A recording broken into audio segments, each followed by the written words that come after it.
Chers téléspectateurs, bonjour et bienvenue sur 7Afrique TV. Le leadership, l'entrepreneuriat et la citoyenneté sont les valeurs que prône l'Alliance des jeunes entrepreneurs et leaders du Sénégal, AGELS. Et votre émission Social Impact, qui vous amène à la découverte des acteurs dans le monde du social, reçoit pour vous M.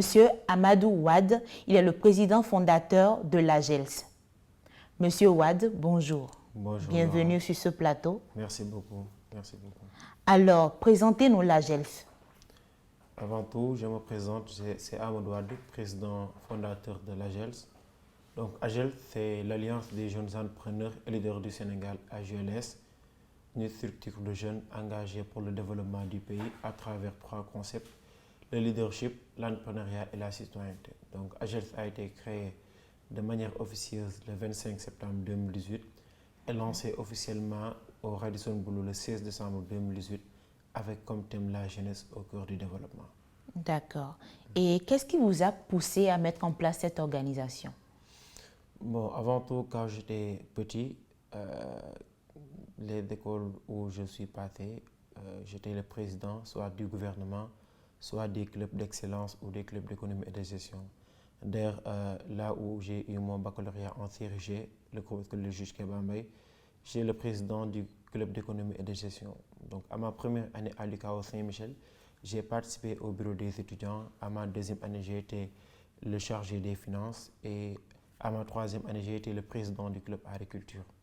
Après cela, vers 2018, donc je me suis dit, il faut que je crée quelque chose, donc une organisation qui va permettre à beaucoup de jeunes de promouvoir certaines valeurs qui étaient en train de disparaître au Sénégal.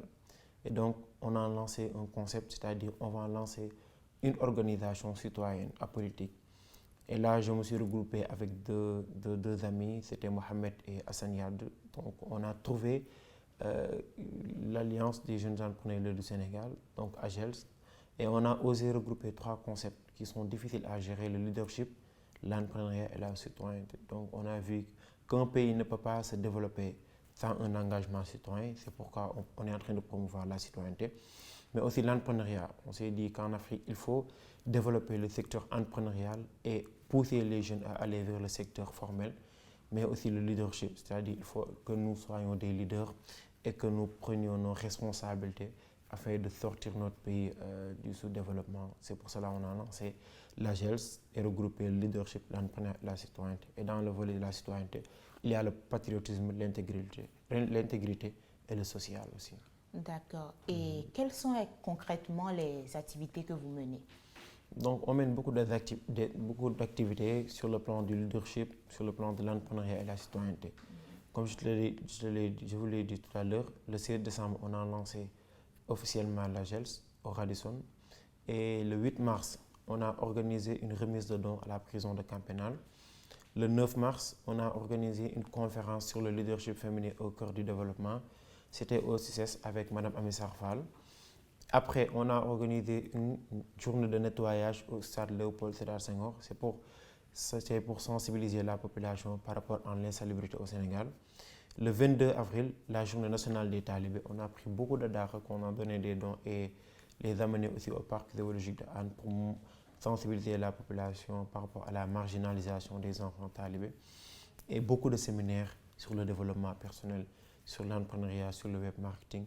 Mais dernièrement, notre plus grand événement, c'était au Théâtre national Daniel Sorano le 19 janvier 2020, la journée des jeunes leaders du Sénégal, et on avait comme thème la citoyenneté et civisme. Et pendant cette période de Covid, on est en train de mener beaucoup d'activités sociales. Donc nos activités tournent autour de nos trois concepts, leadership, entrepreneuriat et citoyenneté. Effectivement, à l'occasion de la célébration de la Journée internationale des droits des femmes, le 8 mars dernier, vous avez eu à faire des gestes à l'endroit des femmes détenues du camp pénal. Pourquoi le choix porté sur les femmes détenues? Merci Laura pour cette question très pertinente parce que le 8 mars coïncidait avec la Journée mondiale de la femme. Donc on s'était dit qu'on va faire quelque chose pour les femmes, on va montrer la valeur de la femme. Et on est allé voir la prison de Camp Pénal et donc les détenus qui sont là-bas. Il y avait nos tantes, nos sœurs et nos mamans. Et d'ailleurs, beaucoup de mamans ont pleuré ce jour-là car c'était une journée pleine d'émotions. Donc, on les a donné des dons, mais aussi, pourquoi on a choisi les... Quel genre de dons, par exemple? D'accord. Pour les dons, c'était des denrées alimentaires et aussi des dons en numéraire. Donc, il y avait des nattes, des sacs de riz, aussi des serviettes hygiéniques, car elles en ont besoin, et des couches pour les bébés aussi, car il y a certaines détenues qui ont des bébés là-bas. Et aussi, bon, on s'est dit que voilà, c'est l'occasion de préparer leur réinsertion sociale. Donc, nous étions en partenariat avec 3FPT, formation professionnelle et technique, afin que, voilà, de donner des formations à ces femmes détenues. D'accord. Et en ce qui concerne les talibés, quelle est exactement votre action à leur endroit? Oui, on prévoit beaucoup de choses parce que moi, quand j'étais enfant, j'étais un talibé. Donc, j'ai commencé par l'école coranique et ça m'a appris beaucoup de choses.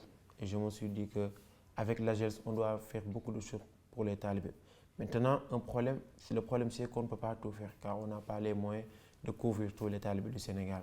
Mais l'essentiel, c'est de prendre beaucoup de dara, donner des dons, mais aussi préparer euh, euh, à, à- à mettre en place une maison d'accueil pour les enfants. Parce qu'au-delà des enfants talibés, il y a les enfants de la rue. Et ce n'est pas la même chose parfois, parce qu'il y a beaucoup d'enfants qui nous viennent de la sous-région avec leur maman pour manger de quoi vivre. Mais en tout cas, on est en train de voir comment mettre en place une maison d'accueil pour préparer ces enfants talibés bon, après leurs études coraniques, de les offrir des formations, menuiserie, mécanique, entre autres, et qu'ils puissent avoir aussi des métiers comme tout le monde.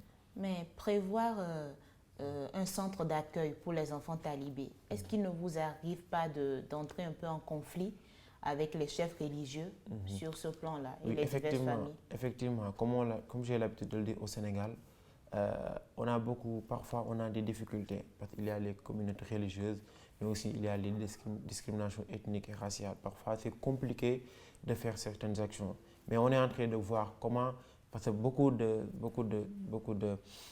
chefs religieux sont en train de comprendre la situation des talibés, surtout avec la modernisation des dara que l'État a mis en place. Donc, on va essayer de voir comment s'organiser avec les chefs religieux afin de mettre en place ce centre de formation pour les enfants talibés.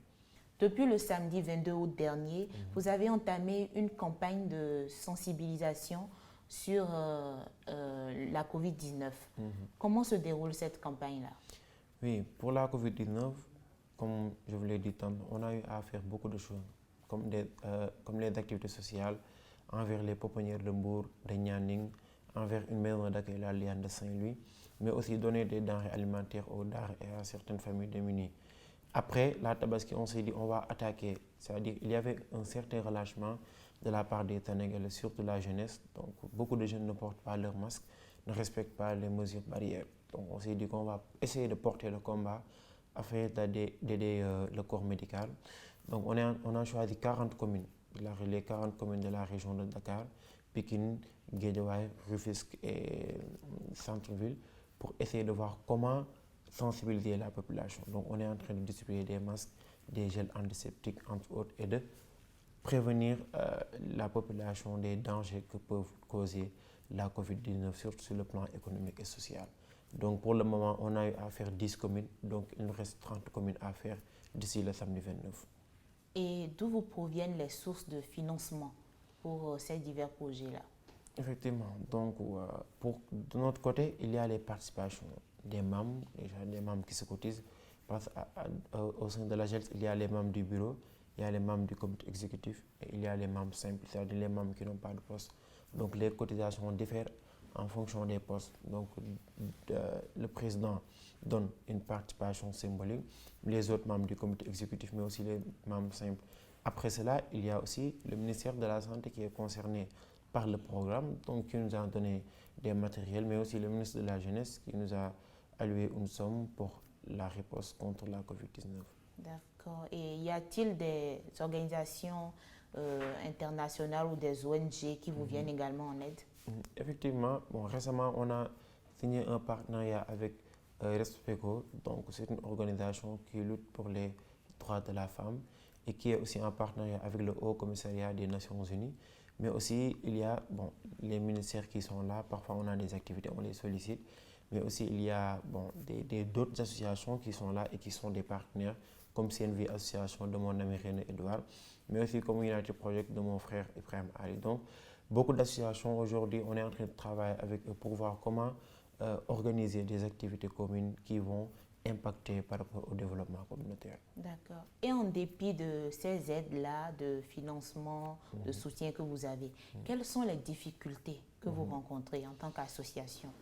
Bon, parfois, les premières difficultés, c'est les difficultés financières. Ça, on le sait tous parce que toute organisation a besoin d'un très bon financement pour pouvoir mener à bien ses activités. Je me rappelle le début, quand on voulait organiser notre cérémonie de lancement, donc certains m'ont proposé des salles, des petites salles, entre autres. Moi, j'ai dit, tac, on va organiser ça au Radisson. Et beaucoup de membres n'y croyaient pas, d'autres disaient que c'était impossible parce que c'était le début. On n'avait rien, mais après, on a réussi à faire cette journée de lancement au Radisson et ça a été une grande réussite. Dernièrement, ça me fait même rire, quand on voulait organiser la journée des jeunes leaders au Théâtre national Daniel Sorano, j'en ai parlé au comité exécutif. Mon vice-président s'est levé pour me dire que ça, c'est une mission impossible. On ne peut pas remplir la salle à travers la citoyenneté et le civisme. Mais Dieu merci, on l'a fait. Parce que comme on le dit dans le Saint-Coran, le bon Dieu paye les bonnes initiatives.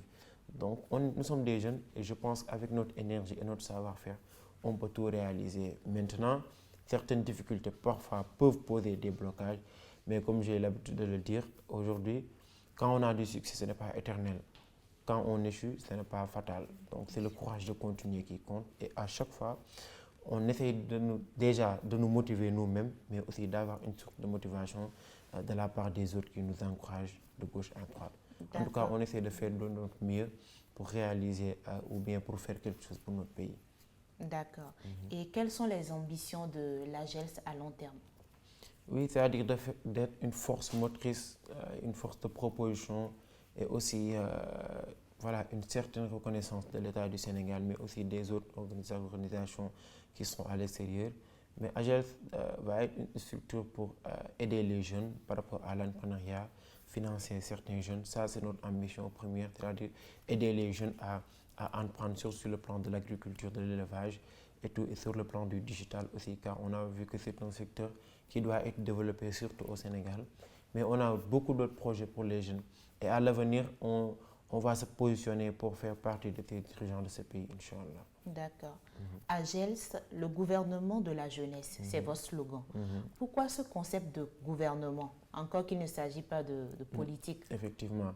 Oui, parce qu'on s'est dit que soit l'État ne peut pas tout faire, mais aussi on ne peut pas attendre l'État pour ce qui concerne le développement. Donc en tant que des jeunes, après il y a l'aspect de l'innovation et tout, essayer de faire quelque chose qu'on n'avait jamais vu, parce que je pense que le gouvernement de la jeunesse, nous sommes la première structure à dire ça, le gouvernement de la jeunesse, mais c'est-à-dire AGELS est formé en mode gouvernemental, c'est-à-dire qu'il y a des ministres, des ministères entre autres. C'est pour cela qu'on est en train de faire ces gens. Il y a aussi le conseil des ministres au sein de l'AGELS, donc voilà.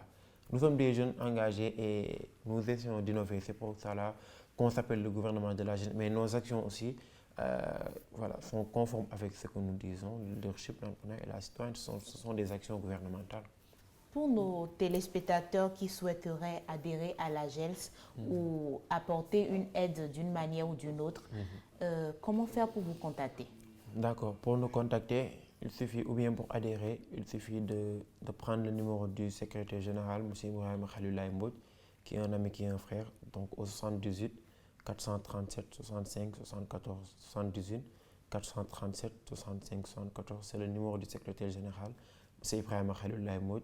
Sinon, pour les aides, que ce soit sur le plan financier ou bien sur le plan des denrées alimentaires ou bien les dons qu'on va donner après aux personnes démunies, donc il faut contacter la présidente de la commission finance, Mme Charles au 77 480 87 73.